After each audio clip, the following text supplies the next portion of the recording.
Swayam Prabha. Digital India. Educated India.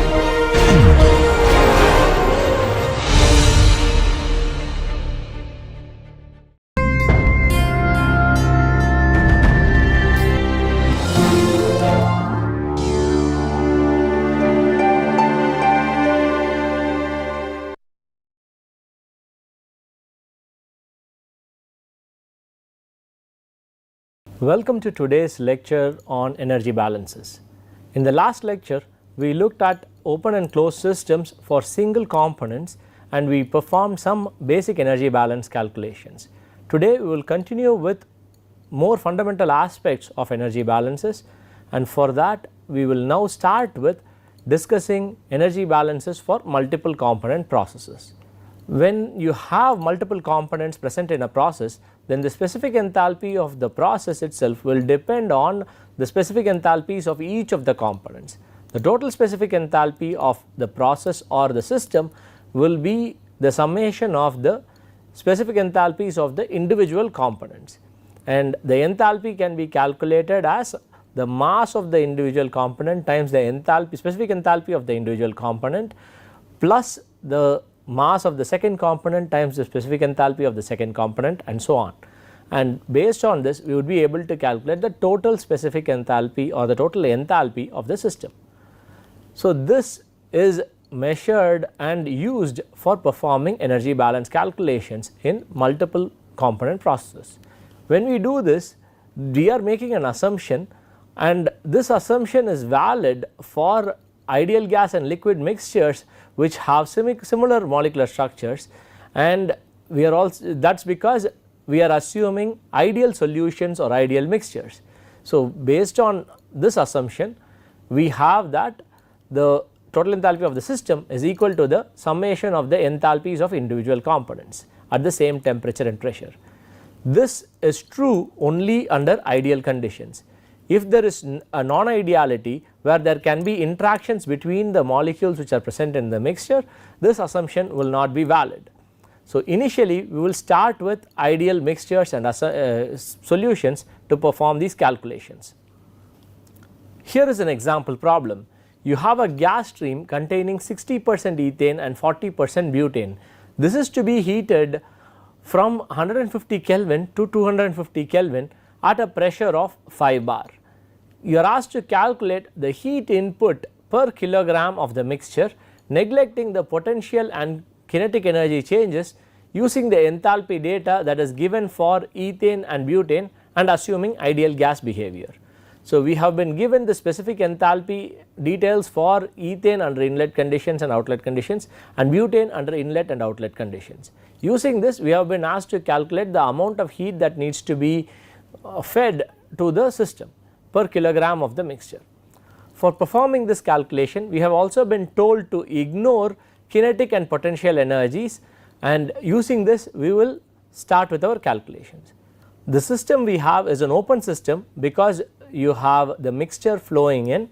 So we have been asked to calculate the amount of heat that needs to be supplied per kilogram. So we will assume that the flow rate of the mixture which is entering into the heater is 1 kilogram per second. Using that basis, we will perform the calculations. We have been given that 60% is ethane and 40% is butane. So let us start performing the calculations. So this is an open system, which means the energy balance for this system would be delta H dot plus delta Ek dot plus delta Ep dot equals Q dot minus Ws dot. So for this system we have been asked to ignore kinetic and potential energies, so these two will go to 0. There are actually no moving parts in the system like a piston or things like that, so therefore the shaft work would also be equal to 0. This means the equation is simplified as Q dot equals delta H dot. So what we have is the amount of energy which needs to be supplied in the form of heat would be equal to the change in enthalpy which would be seen for the system. So this delta H dot would be equal to sigma of Mi Hi cap in the outlet minus sigma of Mi Hi cap in the inlet. Now Let us calculate the outlet enthalpy. Outlet enthalpy would be equal to 0.6 kilograms of ethane times the delta H cap of ethane in the outlet plus 0.4 kilograms of butane times delta H cap of butane in the outlet. So, this value would be 0.6 times 973.3 plus 0.4 times 237. So, this would be the outlet enthalpy. Inlet enthalpy will be equal to 0.6 times delta H cap of ethane in the inlet plus 0.4 times delta H cap of butane in the inlet. So, this would be 0.6 times 314.3 plus 0.4 times 30. So, the difference between the outlet and the inlet enthalpies will be delta H dot, which would be outlet minus inlet, which is 478 kilojoules per kilogram. So, Q dot, which is equal to delta H dot, would also be equal to 478 kilojoules per kilogram. So, this would be the amount of heat which needs to be supplied to the system. Now that we have performed a simple energy balance calculation for a multiple component system, let us move on to understanding a fundamental aspect which is required for performing energy balances, which is thermodynamic tables. Thermodynamic information such as internal energy, enthalpy, specific volume, etc. can be provided in the form of tables in many handbooks. So, these tables are actually useful because you can get these values directly rather than having to calculate them every single time you perform these calculations. Such tables have been prepared for components which are very commonly used in chemical and biochemical industries. So, these tables show values such as enthalpies and other state properties and using a reference state. So, if you look at the appendix of B5 to B9 in Felder and Russo, which is one of the prescribed textbooks, you would find such thermodynamic tables. Perry's Chemical Engineering Handbook is another book which contains many such tables which provide all the thermodynamic data for commonly used substances. These tables list values which are the enthalpy or internal energy values in reference to a reference point. So, these values, as you remember, cannot be calculated as absolute values. Enthalpy and internal energy can be measured only as a relative value compared to a reference point. So, here some reference point would be used and the relative values would be given, and since we are always interested in finding the difference between one state to another, so taking a difference between the values from the table will eliminate the effect of such reference states which have been taken. So, thereby we can use these values directly while we perform these calculations. Even in the previous example problem, the enthalpy values which were given for butane and ethane must have been in reference to a reference point. It would have been relative to a reference point. So, we did not worry too much about what that reference point was, because it does not matter in the grand scheme of things, because we are only finding the difference and not really looking at absolute values. So, the reference point may or may not be listed in many of the tables. In the previous example, it was not listed. However, if you were to refer to the tables in Perry's handbook or in the Felder Russo, they usually have the reference states listed either directly or implicitly. So, you do not need to know the reference point for performing the calculations. So, here is a simple example problem to illustrate how such thermodynamic tables can be used. So, this is a very concise table that has been presented in front of you. Let us try to use this to perform energy balance calculations.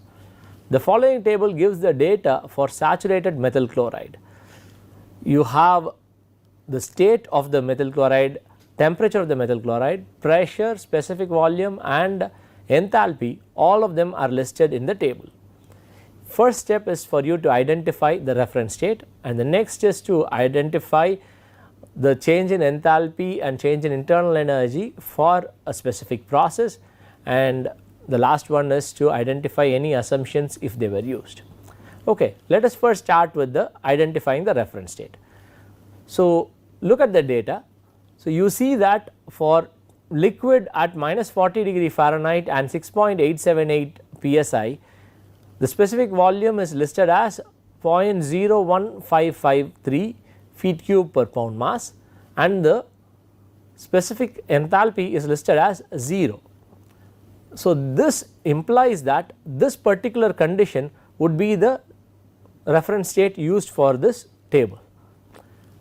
So, what we have is the specific enthalpy value of methyl chloride present as liquid at temperature of minus 40 degree Fahrenheit and pressure of 6.878 psi relative to a reference point is 0, which means these two values would have to be equal, implying this is the reference state. So, the reference state for this system would be liquid minus 40 degree Fahrenheit and 6.878 psi. So, that is the reference point. So, reference state is liquid minus 40 degree Fahrenheit and 6.878 psi. So, if you see, I would have mentioned the state, temperature and pressure to define a position of a state of the system. So, this gives you the complete definition of in which the system can exist. Now, moving on to the second part of the problem, we have been asked to calculate the change in specific enthalpy for the transition of saturated methyl chloride vapor from 50 degree Fahrenheit to 0 degree Fahrenheit. So, the first part of the problem asks us to identify the reference state in this table. If you look at the first row, it is liquid minus 40 degree Fahrenheit 6.878 psia, and for this particular condition you have a specific enthalpy value as 0.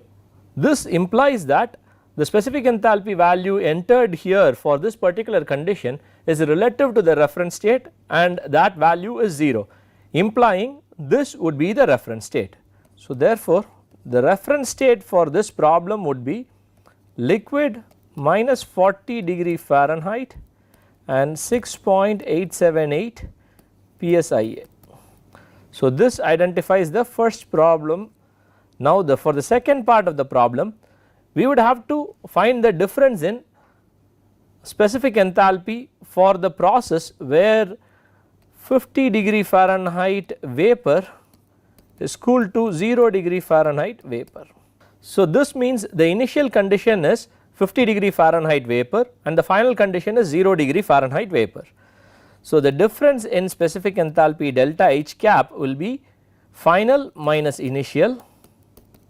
So, this would be 196.23 minus 202.28 BTU per pound mass. So, this gives you a value of minus 6.05 BTU per pound mass. So, this is the change in specific enthalpy for the process where the vapor is cooled from 50 degree Fahrenheit to 0 degree Fahrenheit.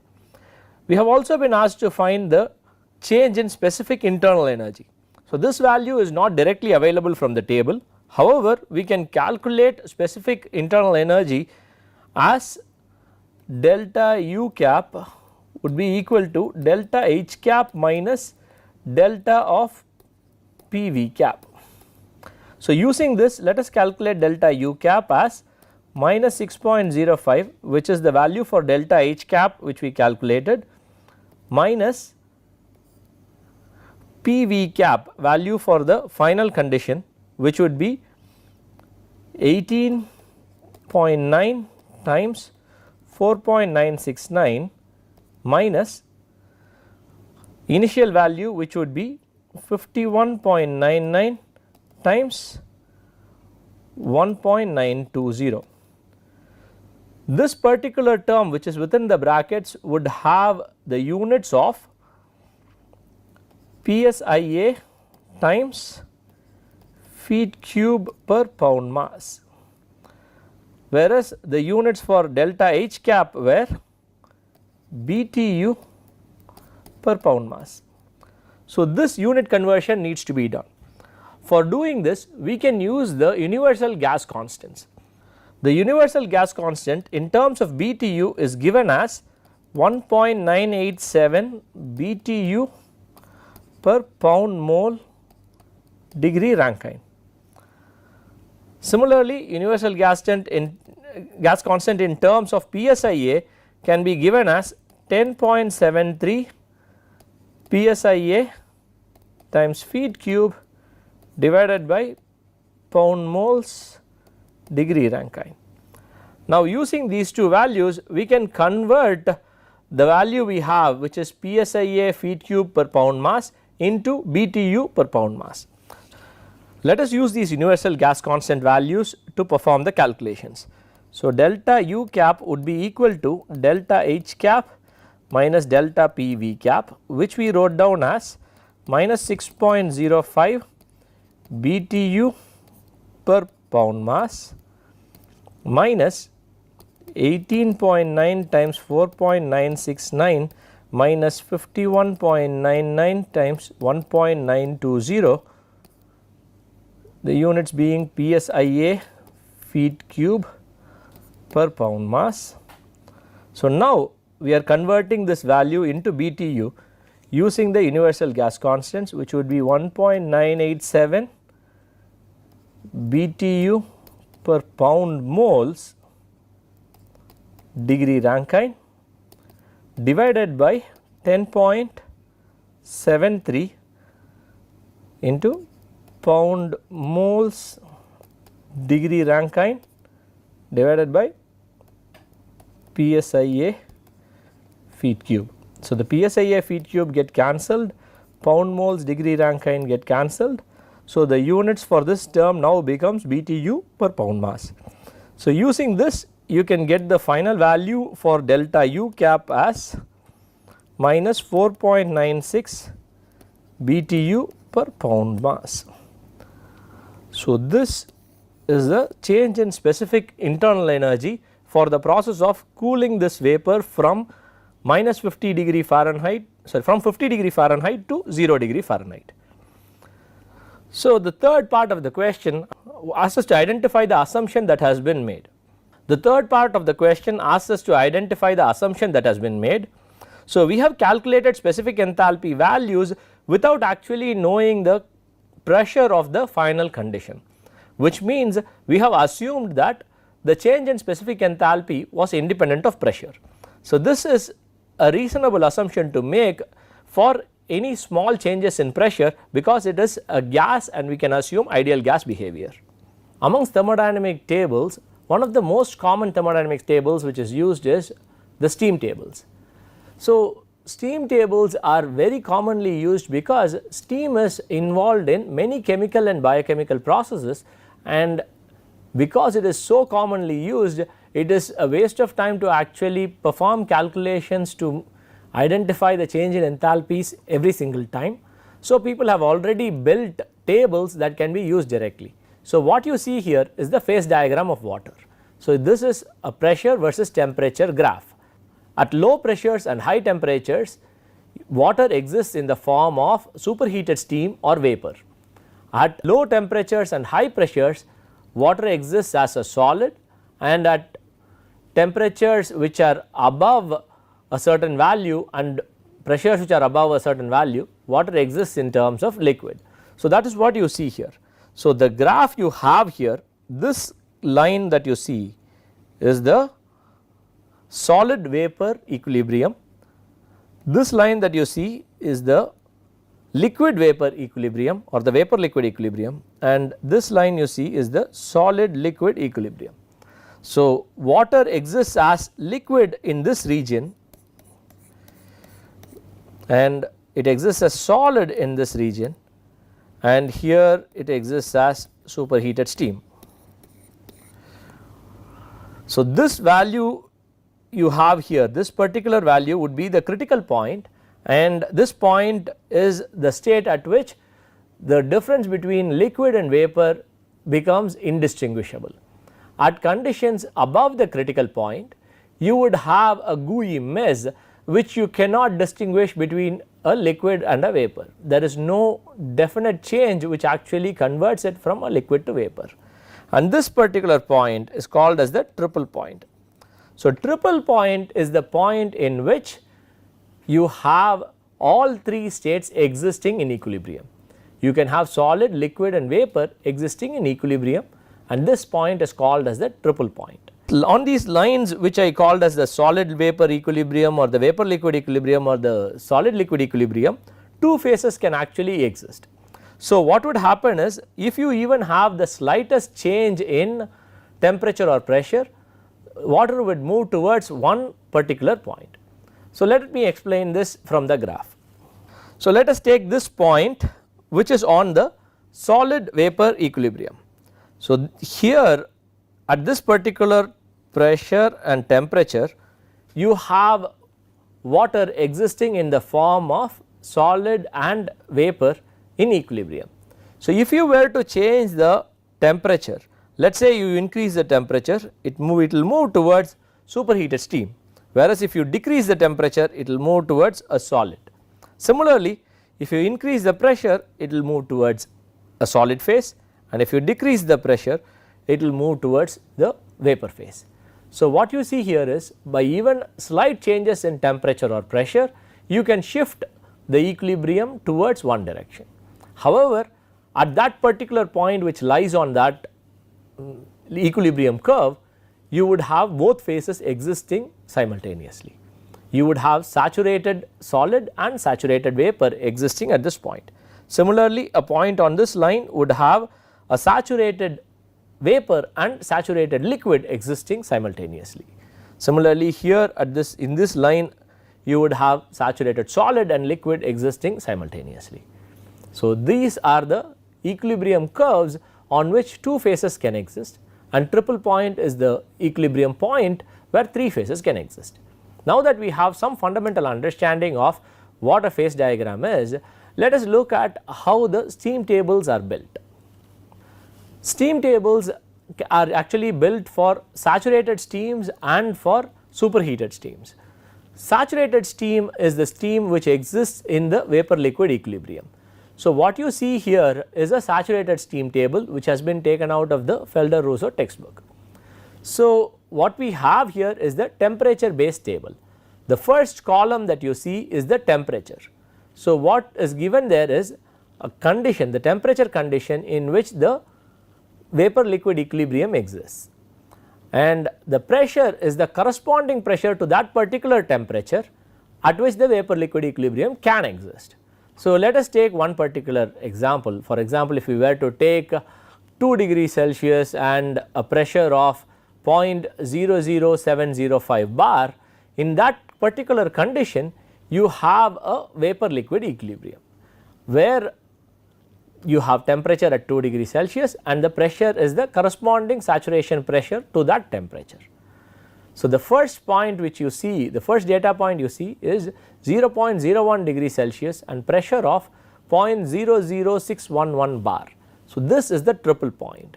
What you see is the specific internal energy and specific enthalpy for this particular point have been represented as 0.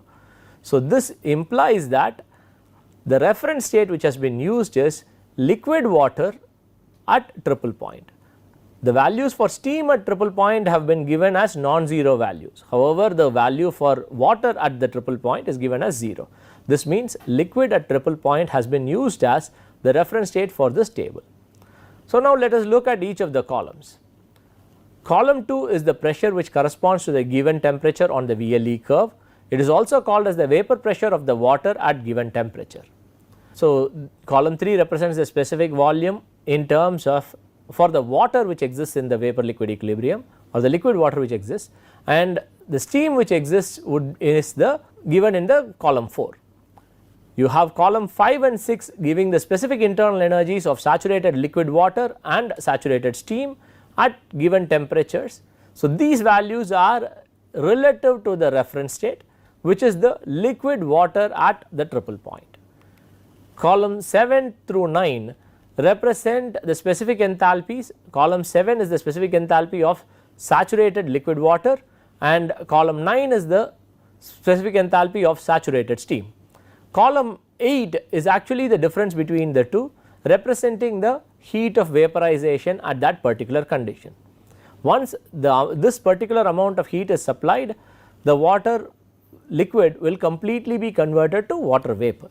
So, that is what this heat of vaporization, evaporation or heat of vaporization represents. You can also have a similar table existing in terms of pressure. So, what you see here is the first column is the pressure, and for that particular pressure you have a corresponding temperature which is given, and rest of the values are similar to the previous table. Other than the saturated steam tables, you can also have something called as the superheated steam tables.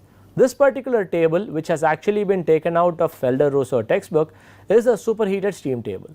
What you have here is information about any temperature and pressure, which means the water can actually exist either as liquid or vapor and does not have to be in the saturated condition.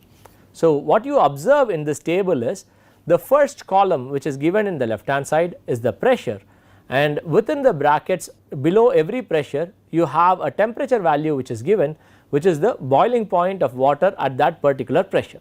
And then the next two columns represent the saturated liquid and saturated steam, where you have been given the specific enthalpy, specific internal energy and specific volume for the saturated steam and water. After the temperatures which have been given are all different temperatures not corresponding to the saturation temperature. So, for example, if you were to take the third data point for pressure, which is 0.5 bar, you have a saturation temperature or boiling point given as 81.3 degrees Celsius. So, if you have 0.5 bar and 81.3 degrees Celsius, then you have a point on the vapor liquid equilibrium. So, the values for H cap, U cap and V cap can be obtained from the saturated water and saturated steam values given in the columns here. So, these would be the saturated water and steam values. However, if you want it at a temperature other than 81.3 degrees Celsius, then you can look up this table where you have values for 50, 75, 100, 150 and so on. So, what you would have here is the value for the specific internal energy, enthalpy and specific volume at 50 degrees Celsius is given here, whereas you have 150 degrees Celsius values given here. What you would observe is at 50 degrees Celsius this water exists only as a liquid, it is not in any kind of equilibrium, and at 75 degrees Celsius it will again exist only as a liquid, and at 150 degrees Celsius it will exist only as vapor. So, whatever conditions in which water exists only as liquid is covered within this step shaped box. Everything outside of the step shaped box is a vapor condition. So, within the box you have only liquid existing, it is either called a subcooled liquid or liquid, and outside of it is called the superheated steam, where you have only steam and it is not in equilibrium with anything. So, now that we have looked at these tables, let us see if we can use them to perform some calculations.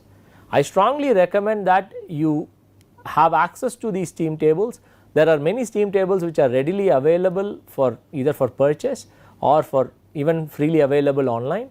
Please use these steam tables, get familiarized with how to refer to these steam tables to identify specific enthalpies, specific internal energies and specific volumes, so that we can make calculations involving steam simpler. Here are some example problems which will help us understand this better. Determine the following of water at 300 degrees Celsius and 10 bar relative to water at 200 degrees Celsius and 60 bar. Specific volume, specific enthalpy and specific internal energy.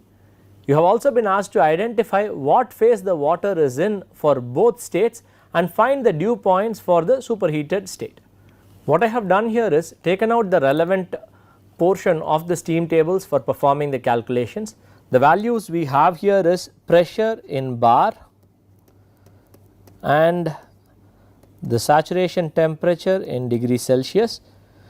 This is saturated water values and this is saturated steam values, and this is for 50 degrees Celsius, 75 degrees Celsius, 100 degrees Celsius, 150 degrees Celsius, 200 degrees Celsius, 250 degrees Celsius and 300 degrees Celsius. Now let us look at the values we have, and we have a condition, the final condition is 300 degrees Celsius and 10 bar. So 10 bar is the value given here, and 300 degrees Celsius would be this particular column. So we have for this H cap is given as 3052 kilojoules per kilogram, and U cap is given as 2794 kilojoules per kilogram, and V cap is given as 0.258 meter cube per kilogram. So these lines that you see here are actually the boundaries of the step shaped box which we saw earlier. So this particular point lies outside the step shaped box, indicating that this would be a superheated steam. So the condition here is superheated steam. So the other condition was 200 degrees Celsius and 60 bar. So this is the 60 bar column, and we are trying to find the information for 200 degrees Celsius, which is here. So we have H cap value as 854.2 kilojoules per kilogram, and U cap value is 847.3 kilojoules per kilogram, and V cap value is 0.00115 meter cube per kilogram. So here again this would be the boundary for the step shaped box. So this value lies within the step shaped box, indicating this to be a subcooled liquid. So with this we have the information for specific internal energy and specific enthalpy for both these states. Now we need to find the difference between the two to actually calculate the specific enthalpy, internal energy and specific volumes relative to reference state 1. So now let us go ahead and do the calculation, but before that let us look at these values and try to get some physical meaning and understanding of what these values are. If you look at the values for internal energy and enthalpy for 300 degrees Celsius and 10 bar, you would see that the difference between enthalpy and internal energy is significantly large. However, if you were to compare the internal energy and specific enthalpy values for 200 degrees Celsius and 60 bar, the value difference is reasonably small. This is because for 200 degrees Celsius and 60 bar, you have water existing as a subcooled liquid.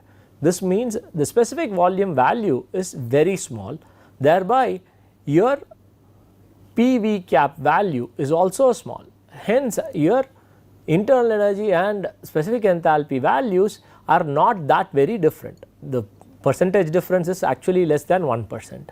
However, if you were to look at the value difference in specific internal energy versus specific enthalpy for 300 degrees Celsius and 10 bar, it is quite significant, it is more than 10% difference. So this indicates that the specific volume of steam, which is much higher than the specific volume of liquid water, influences the change in enthalpy. So this is an aspect which we need to understand and which we can appreciate directly by looking at these values from the steam tables. Let us perform the calculations for finding the difference so that we will get the answers required by the problem. Delta V cap would be equal to the difference between the specific volumes. So that would be 0.258, which is the final condition, minus from here 0.00115 meter cube per kilogram, giving you a value of 0.257 meter cube per kilogram. So this would be the value. So we have delta U cap as 2794 minus 847.3 kilojoules per kilogram, giving you a value of 1946.7 kilojoules per kilogram, and your delta H cap would be equal to 3052 minus 854.2 kilojoules per kilogram, which is equal to 2197.8 kilojoules per kilogram. In addition to all this, we have also been asked to find the dew point or the boiling point for the superheated steam. So, dew point would be the point at which condensation happens. So, here the superheated steam state is 300 degrees Celsius and 10 bar. So, going back to this values here, you can find the boiling point as 179.9 degrees Celsius, which is also the dew point or the point at which condensation would happen. With this, we have identified all the values that have been asked for, and we have come to the end of today's lecture on introduction to energy balances. In the next lecture, we will look at some example problems and perform tutorial problems to strengthen our fundamentals on how to perform energy balance calculations for simple systems that we have looked at till now. Until then, thank you and goodbye.